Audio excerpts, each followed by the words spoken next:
Baina Jintxausti, Eizer taldeko kilot zuzendaria lehen urtez, lan honetan eta aurten taldeak aurrera pauso ikaragarria eman du batez ere Imanolekin, baina baita ere Kabiarekin eta beste txorrendulariekin. Nola baloratzen dezu urtea? Bueno, oraindik ez da bukatu, baina esan gustora nago egiten ari garen denboraldiaz, egia da bai ez dugula oraindik errematatu, irabaztea falta zaigula, azkenengo lastraketan hurbil ibili gara. Bai Garrastatxun, Buelta Kantabrian, Altsasuan ere bai, Dani Kabirekin, bueno, ni pizkate horrekin geratzen naiz, no? Egindako lanarekin urte guztian zehar talde guztiak, eta, bueno, ea geratzen diren bi lastraketa hauetan, irabazteko gai garen, nik uste merezi dugulako batez ere. Taldea pala zeaten arren, onenen paren egon zeate urte osoan zehar. Nik uste hasiera batetik oso ondo hasi ginela, abiatzen torneoa, lidera egon ginen hainbat lastraketetan azken momentura arte, eta azken lastraketan galdu genuen lidergoa Imanol Albarezekin, beraz, lehenengo partea guretzako oso ona izan zen, eta bigarren partea ere bai, Buelta Kantabrian irabazteko zorean egon ginen, karrera gehienetan edo danetan gabiltza horre burrukan talde handiekin irabazteko, eta taldekako sailkapenan ere hirugarren gaude, beraz nik uste dut taldekako lan ere ona izan dela.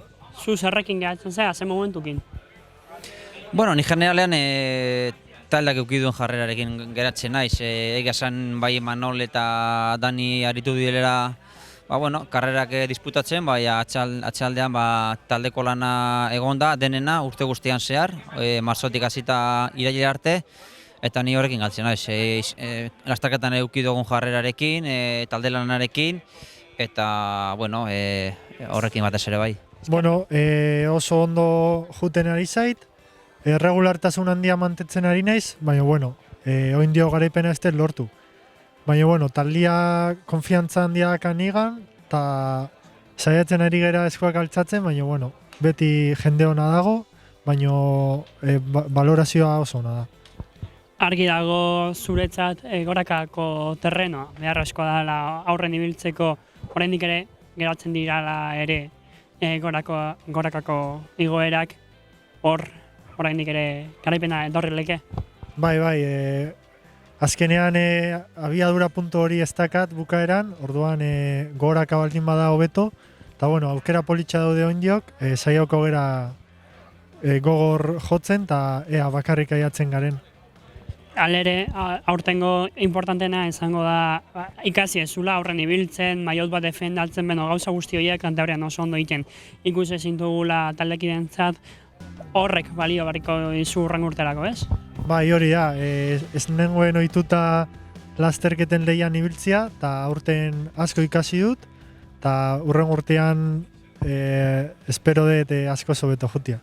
Yo creo que ha sido un año muy bueno, las expectativas que tenía yo creo que están superadas, venimos de Cantabria, venimos de estar adelante, de ser fuertes, de estar con el equipo muy bien y pues hoy también queremos poner la guinda a la temporada que tenemos tan buena.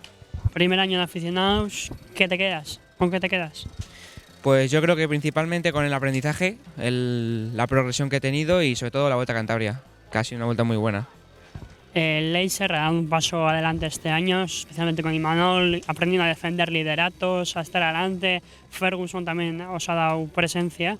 Me imagino que crecer juntos, ¿no? En los próximos años, seguir creciendo con el equipo.